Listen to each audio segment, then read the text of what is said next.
গতকাল আগ্রা থেকে দিল্লি এসে পৌঁছানোর পরে হোটেলে চেক ইন করে আমরা বেরিয়ে পড়েছিলাম দিল্লি ঘুরতে। প্রথমেই আমরা দেখে নিয়েছিলাম লালকেল্লা।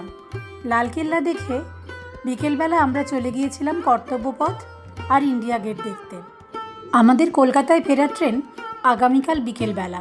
আজকের পুরো দিন আর আগামীকাল বিকেলে ট্রেনে ওঠার আগে পর্যন্ত দিল্লিতে আমরা কোথায় কোথায় ঘুরলাম সেগুলোই থাকছে আজকের ভিডিওতে। আমাদের লখনৌ আগ্রা দিল্লি ভ্রমণ পর্বের শেষ ভিডিও এটি। ভিডিওটা ভালো লাগলে লাইক কমেন্ট করে চ্যানেলটা সাবস্ক্রাইব করে দেবেন। আর আমাদের এই পুরো ভ্রমণ পর্বের বাকি ভিডিওগুলোর লিঙ্ক আপনারা ডেসক্রিপশন বক্সে পেয়ে যাবেন। বোহেমিয়ান সোলসের সাথে আপনাদের যাত্রা শুভ হোক। দিল্লির দ্বিতীয় দিনে সকাল সকাল বেরিয়ে পড়ে প্রথমেই আমরা ইডলি আর বড়া দিয়ে ব্রেকফাস্ট সেরে নিলাম। ব্রেকফাস্ট সেরে মেট্রো করে আমরা চলে গেলাম দিল্লি গেট মেট্রো স্টেশনে। সেখান থেকে মিনিট 10 হাঁটা পথে আমরা পৌঁছে গেলাম আমাদের আজকের প্রথম গন্তব্য রাজঘাটে। আমরা সবাই জানি 1948 সালে 30শে জানুয়ারি জাতির জনক মহাত্মা গান্ধীকে গুলি করে হত্যা করা হয়। তার পরের দিন অর্থাৎ 31শে জানুয়ারি গান্ধীজিকে এই রাজঘাটেই দাহ করা হয়।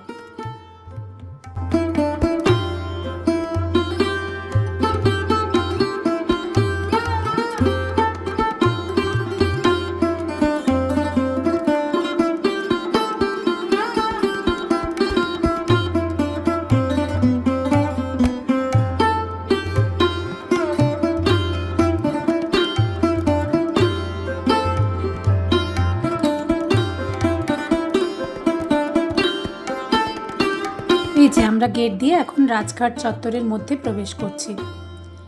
ভেতরে ঢুকেই বাঁদিকে রয়েছে সিকিউরিটি চেকিং রুম। এখানে আলাদা আলাদাভাবে পুরুষ এবং মহিলাদের চেক করা হয়। এ প্রসঙ্গে বলে রাখি, দিল্লি আমাদের রাজধানী শহর হওয়ার কারণে নিরাপত্তাজনিত বেশ কিছু বিধিনিষেধ এখানে রয়েছে। বেশিরভাগ জায়গায় প্রবেশের আগে সিকিউরিটি চেকিং বাধ্যতামূলক, এমনকি প্রতিটি মেট্রো স্টেশনেও।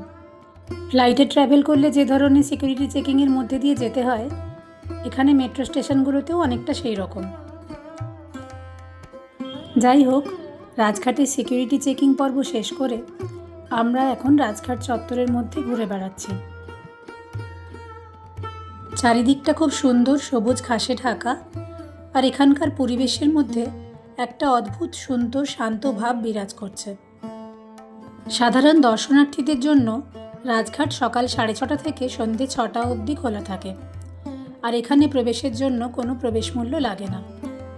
আর ওই যে দূরে দেখতে পাচ্ছেন অনেক মানুষ দাঁড়িয়ে রয়েছেন, ওখানেই রয়েছে মহাত্মা গান্ধীর স্মৃতির উদ্দেশ্যে নির্মিত সৌধটি। এরপরে আমরা ওখানেই যাচ্ছি।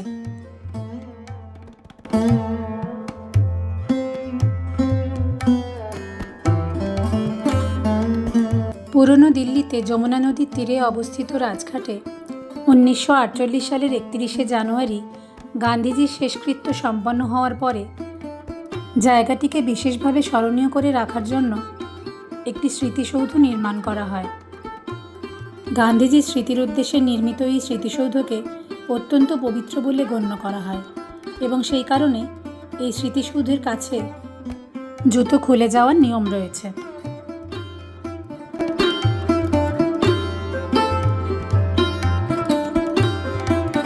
এই যে আমরা স্মৃতিসৌধের একদম কাছে চলে এসেছি। সাধারণ কালো মার্বেল পাথরে তৈরি স্মৃতিসৌধটির গায়ে খোদাই করা রয়েছে গান্ধীজির বলা শেষ কথা, হে রাম। স্মৃতিসৌধের ওপরের এই চিরন্তন অগ্নিশিখাটি গান্ধীজির মহান আদর্শ চেতনার সাক্ষ্য বহন করে চলেছে।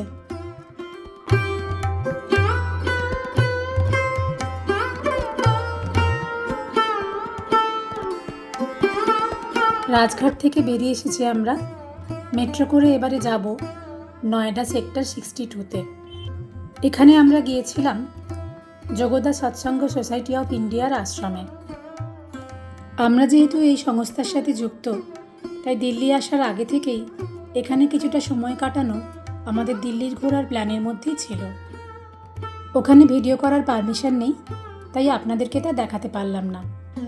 ফেরার পথে আমাদের যাওয়ার কথা ছিল অক্ষরধাম মন্দির, কিন্তু অক্ষরধাম মন্দির যে সোমবার বন্ধ থাকে এই তথ্যটা আমাদের জানা ছিল না, তাই এবারের মতো আর অক্ষরধাম মন্দিরে যাওয়া হলো না। এখন আমরা চলে এসেছি পুরনো দিল্লির চাঁদনি চক অঞ্চলে।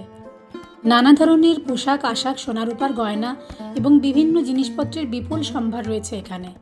তবে আমাদের গন্তব্য পরোটা গলি, বা এখানকার ভাষায় বললে পারান্ঠেওয়ালি গলি। মনে করা হয় 1870 সালে এখানে প্রথম পরোটার দোকান খোলা হয়। তারপর ধীরে ধীরে দোকানের সংখ্যা বাড়তে থাকে এবং একটি সরু গলির মধ্যে অনেকগুলি পরোটার দোকান একসাথে হওয়ায় এই জায়গার নামকরণ হয়ে যায় পারান্ঠেওয়ালি গলি। আমরা নিয়েছিলাম রাবড়ি পরোটা, পনির চিজ পরোটা আর মেথি পরোটা। ওই যে আমাদের রাবড়ি পরোটা তৈরি হচ্ছে। 1980-র দশকে দোকানের সংখ্যা অনেক কমে গেলেও আজও বেশ কিছু দোকান এখানে রয়েছে এবং এখানে আপনি নানা ধরনের পরোটা পাবেন। সব রকম সবজি, যা হয়তো আপনি কল্পনা করতে পারবেন না যে এরও পরোটা হয়, সেই পরোটাও পাবেন। এখন তৈরি হচ্ছে আমাদের পনির চিজ পরোটা। এখানের পরোটাগুলোর বিশেষত্ব হলো এগুলো খাঁটি দেশি ঘিতে ডিপ ফ্রাই করে তৈরি হয়। ভীষণই সুস্বাদু আর মুচমুচে খেতে হয়। আমাদের বেশ ভালো লেগেছিল। যে কোনো পরোটার সাথেই প্লেটে আপনাকে অনেকগুলো জিনিস দেওয়া হবে। যেমন দেখুন, এখানে পরোটার প্লেটে রয়েছে স্যালাড, কুমড়োর তরকারি, আলুর তরকারি, একটা কলার চাটনি, চানা মশলা আর একটা গ্রিন চাটনি। আপনি যেই পরোটাই নিন না কেন, প্লেটে এগুলো সব থাকবে। এবারে আমাদের মেথি পরোটাটা ভাজা হচ্ছে। আর এই হলো আমাদের মেথি পরোটার প্লেট।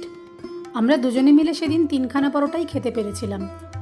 তবে ইচ্ছে আছে এর পরে যখন যাব, লাউয়ের পরোটা, উচ্ছের পরোটা এগুলোও টেস্ট করব। পরোটা খেয়ে বেরিয়ে আসার সময় দেখলাম একটা দোকানে গরম গরম জিলিপি ভাজা হচ্ছে। দোকানের বোর্ড দেখে জানতে পারলাম এখানে যে খাবারটা পাওয়া যাচ্ছে সেটা হলো জিলিপি উইথ রাবড়ি। এই খাবারটা আমাদের কাছে নতুন, তাই ভাবলাম টেস্ট করা যাক।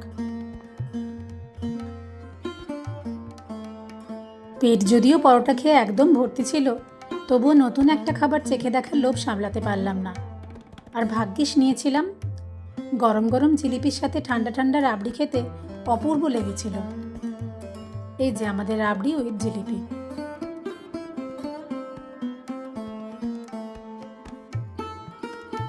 খাওয়া দাওয়া শেষ করে আমরা হোটেলে ফেরার উদ্দেশ্যে চাঁদনি চক থেকে রিকশায় চড়লাম। দিল্লিতেও যে কলকাতার মতো রিকশা রয়েছে, এটা দেখে বেশ মজা লাগছিল।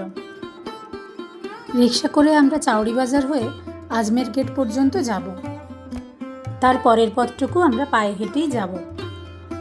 আমাদের মনে হয় যে কোনো নতুন জায়গাকে অনুভব করতে পায়ে হাঁটা বা সেখানকার লোকাল ট্রান্সপোর্ট ব্যবহার করা সব থেকে ভালো।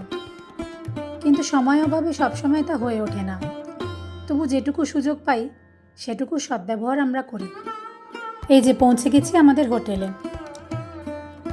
আজকে সন্ধেবেলাতেই যে পরিমাণ খাওয়া হলো, তাতে রাতে ডিনারের আর কোনো প্রশ্নই ওঠে না।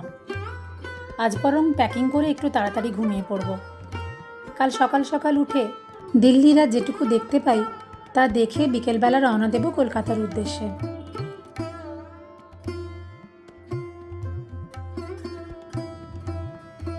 এই যে পরের দিন সকালে বেরিয়ে পড়েছি। বেরিয়েই খেয়ে নিলাম চটজলদি ব্রেকফাস্ট, বার্গার আর স্যান্ডউইচ। আজ একটু তাড়াই রয়েছি তো, তাই খুব একটা গুছিয়ে ব্রেকফাস্ট করার সময় নেই। নিউ দিল্লি মেট্রো স্টেশন থেকে মেট্রো করে আমরা এখন চলে এসেছি কুতুব মিনার মেট্রো স্টেশনে। ওখান থেকে শেয়ার অটো ধরে পৌঁছে গেছি কুতুব মিনার। কুতুব মিনারে প্রবেশ মূল্য রয়েছে। টিকিটের দাম 35 টাকা করে এক একজনের। আমাদের দুজনের 70 টাকা লেগেছে। কুতুব মিনার ভারতবর্ষের অন্যতম বিখ্যাত একটি ঐতিহাসিক স্থাপত্যের নিদর্শন। এটি একটি স্তম্ভ এবং মিনার। কুতুব মিনার নির্মাণের কারণ নিয়ে বিভিন্ন মতবাদ রয়েছে। কেউ বলেন এটি মুসলিম শাসনের বিজয়ের প্রতীক, আবার কারো মতে এটি আজানের জন্য তৈরি করা হয়েছিল। 1199 খ্রিস্টাব্দে দিল্লির প্রথম মুসলিম শাসক কুতুবউদ্দিন আইবক, যিনি মামলুক বংশের প্রতিষ্ঠাতা ছিলেন, তিনি এর নির্মাণ কার্য শুরু করেন। মনে করা হয় খাজা কুতুবউদ্দিন বখতিয়ার কাকি, এই বিখ্যাত সুফি সাধকের নামে কুতুব মিনারের নামকরণ করা হয়। কুতুবউদ্দিন আইবক মিনারের কেবল প্রথম স্তরটি নির্মাণ করতে পেরেছিলেন। পরবর্তীতে তার উত্তরসূরি ইলতুৎমিশ 1220 খ্রিস্টাব্দে বাকি স্তরগুলো নির্মাণ করে এর নির্মাণ কার্য সম্পন্ন করেন। পরবর্তীকালে 1368 খ্রিস্টাব্দে ফিরোজ শাহ তুগলক এবং 1503 খ্রিস্টাব্দে সিকান্দার লোদি মিনারের ক্ষতিগ্রস্ত অংশগুলো পুনর্গঠন করেন।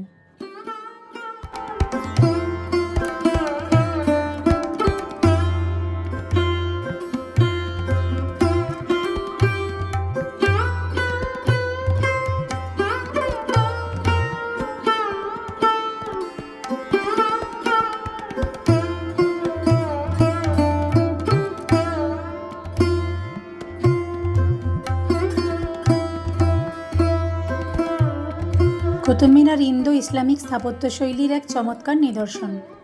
1993 সালে কুতুব মিনার ওয়ার্ল্ড হেরিটেজ সাইটের স্বীকৃতি লাভ করে।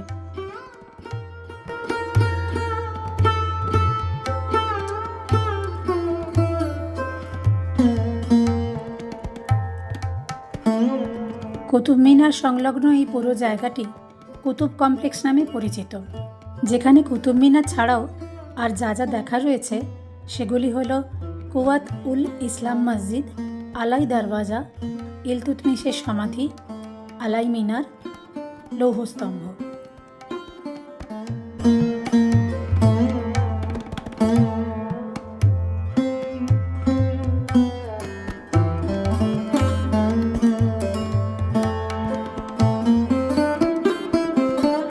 কুতুব মিনার শুধু একটি স্থাপত্যের নিদর্শন নয়, এটি ভারতবর্ষে মুসলিম শাসনের সূচনার প্রতীক হওয়ার সাথে সাথে মধ্যযুগীয় ভারতবর্ষের শিল্পকলার এক অসামান্য উদাহরণ, যেখানে বিভিন্ন সংস্কৃতি ও শৈলীর মিশ্রণ দেখা যায়। এক কথায় বলা যায়, কুতুব মিনার ভারতবর্ষের এক গৌরবময় অতীত এবং অসামান্য স্থাপত্যকলার দারুণ নিদর্শনের সাক্ষ্য বহন করে চলেছে।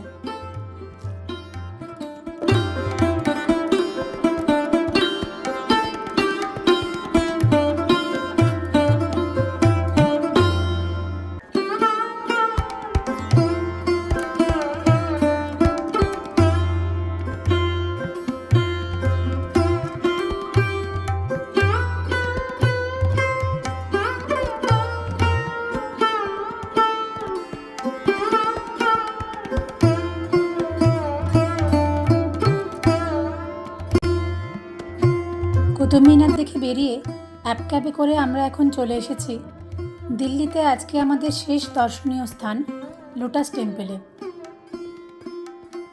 লোটাস টেম্পল হলো বাহাই ধর্মের অনুগামীদের উপাসনাস্থল। বাহাই ধর্ম হল 19 শতকে বাহাউল্লাহ কর্তৃক প্রতিষ্ঠিত একটি একেশ্বরবাদী ধর্ম। এই ধর্ম মানবজাতির ঐক্য, সকল ধর্মের মৌলিক সত্যের মধ্যে সামঞ্জস্য এবং ঈশ্বর ও মানুষের মধ্যে সরাসরি সম্পর্কের উপরে জোর দেয়। 1980 সালে এই লোটাস টেম্পলের নির্মাণ কার্য শুরু হয়েছিল এবং 1986 ডিসেম্বর মাসে তা জনসাধারণের জন্য খুলে দেওয়া হয়। জাতি, ধর্ম, বর্ণ নির্বিশেষে সমস্ত সম্প্রদায়ের মানুষ এই উপাসনা স্থলে এসে প্রার্থনা এবং ধ্যান করতে পারেন। লোটাস টেম্পলের নকশা একটি অর্ধপ্রস্ফুটিত পদ্মফুলের মতো, যা শান্তি, পবিত্রতা, প্রেম ও অমরত্বের প্রতীক। মন্দিরের চারপাশে 9টি পুকুর রয়েছে, যার ফলে এই মন্দিরটিকে দেখে মনে হয় এটি যেন জলের ওপর ভেসে রয়েছে। সমস্ত মন্দির চত্বর জুড়ে নানা ধরনের গাছ রয়েছে, যা এই জায়গাটির সৌন্দর্য আরও কয়েক গুণে বৃদ্ধি করেছে। মন্দিরে 9টি প্রবেশদ্বার রয়েছে, যা গিয়ে কেন্দ্রীয় প্রার্থনা কক্ষে মিলিত হয়। এটি বাহাই ধর্মের সকল ধর্মের একত্বের ধারণাকে তুলে ধরে। লোটাস টেম্পল দেখে কালকাজি মেট্রো স্টেশন থেকে মেট্রো ধরে আমরা হোটেলে ফিরে এলাম। মাঝে ছোট্ট খিদের জন্য একটা করে প্যাটিস খেয়ে নিলাম। হোটেল থেকে চেক আউট করে আমরা এখন পৌঁছে গেছি নিউ দিল্লি স্টেশনে। আমাদের ট্রেন বিকেল 4:30টায় নিউ দিল্লি শিয়ালদা রাজধানী। এই যে আমাদের ট্রেন চলে এসেছে। আমাদের লখনৌ, আগ্রা, দিল্লি ভ্রমণ পর্ব শেষ করে কাল সকালেই আমরা পৌঁছে যাচ্ছি কলকাতা। এবারে ফিরব সেই চেনা রুটিনে, আর শুরু হবে পরবর্তী বেড়াতে যাওয়ার প্ল্যানিং।